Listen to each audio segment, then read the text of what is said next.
మీరు ఈ లోక్సభ ఎన్నికల్లో ఎవరికి ఓటేయమని చెప్తారు? నేను ఈ ఎన్నికలలో మాదిగ కోటేయమని చెప్తున్నా. క్లియర్ గా మందకృష్ణ మాదిగ గారు ఏం చెప్తా ఉన్నారు అంటే, ఏ పార్టీలోనే ఉండండి మాదిగలు బీజేపీకి ఓటేయండి చెప్తా ఉన్నారు. మీ సోదరుడు ఆయన నా సోదరుడు, నీ సోదరుడు, జాతి సోదరుడు.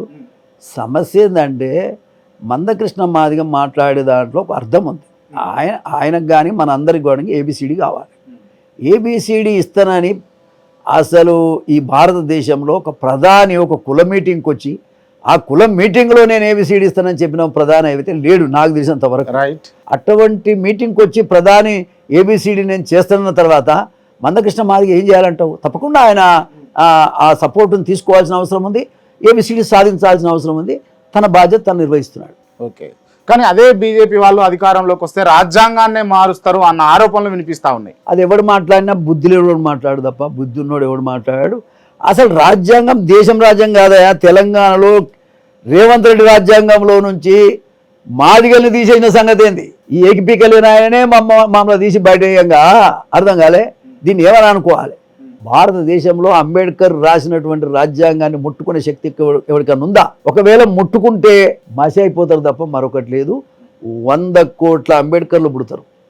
సూర్యచంద్రాదులు ఉన్నంత వరకు రాజ్యాంగాన్ని ఎవరు ముట్టుకోరు నేను బతుకున్నంత వరకు అని మోడీ గారు కూడా చెప్పారు. ఒక ప్రధానమంత్రి స్థాయిలో తీసుకుందాం మనం, రాజకీయం కాదు. మరి ఇంకేం మనకు సిగ్గుండాలి మాట్లాడడానికి. రైట్. మీరు అన్నారు కదా ఏబిసిడి వర్గీకరణ అని. ఇది అసెంబ్లీ ఎన్నికల ముందటి ముచ్చట. అసెంబ్లీ ఎన్నికలకు లోక్సభ ఎన్నికలకు చాలా గ్యాప్ ఉండి ఆ మధ్యలో ఎటువంటి హామీలు లేకుండా నడుస్తా ఇప్పుడు పార్లమెంట్ ఎన్నికల దాకా వచ్చింది ఏబిసిడి వర్గీకరణ. పార్లమెంట్ ఎన్నికల తర్వాత తెరుస్తారా ఏబిసిడి వర్గీకరణకు? ఇప్పుడు చూడయా, నమ్ముతూ వస్తున్నాం మనం. పేదోళ్ళు ఏం చేస్తాం మనం? నమ్మిన వాళ్ళనే గొంతుకు వస్తారు, నమ్మిన వాళ్ళనే గొంతుకు వస్తారు. ఒక్క నిమిషం, నువ్వు చేయగలిగింది ఏం లేదు, నమ్మటం తప్ప. నీ చేతిలో ఏం లేదు. నువ్వు బలహీనుడివి. నువ్వేదో విలేకరాన్ని క్వశ్చన్ వేస్తున్నావేమో కానీ నువ్వు బలహీనుడివి, శాతగానుడివి.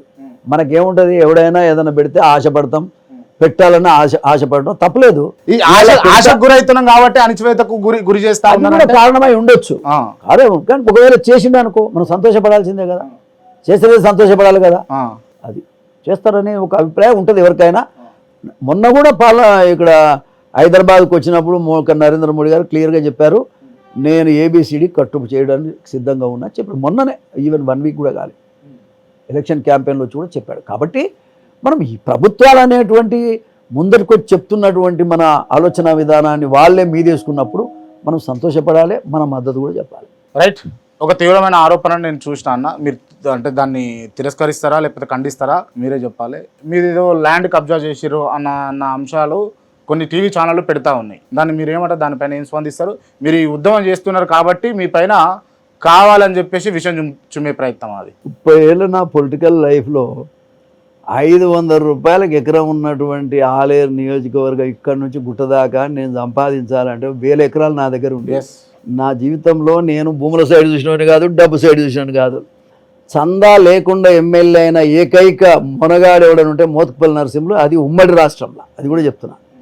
కాబట్టి నా జీవితమే ఓ త్యాగానికి నిదర్శనము. ఇవన్నీ పుట్టుకొస్తుంటాయి. నిన్న నుంచి నేను ప్రభుత్వానికి రేవంత్ రెడ్డి వ్యతిరేకంగా మాట్లాడుతున్నాను కాబట్టి సోషల్ మీడియా వాళ్ళకు ఉంది.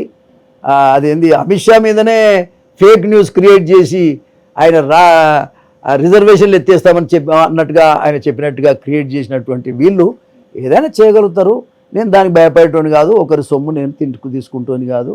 నా సొమ్మే ఎవరికన్నా పంచుతాను, నా జీవితమే అందరికి పంచుతా అంతే తప్ప నాకు ఒకటి సొమ్ము అవసరం లేదు. రైట్.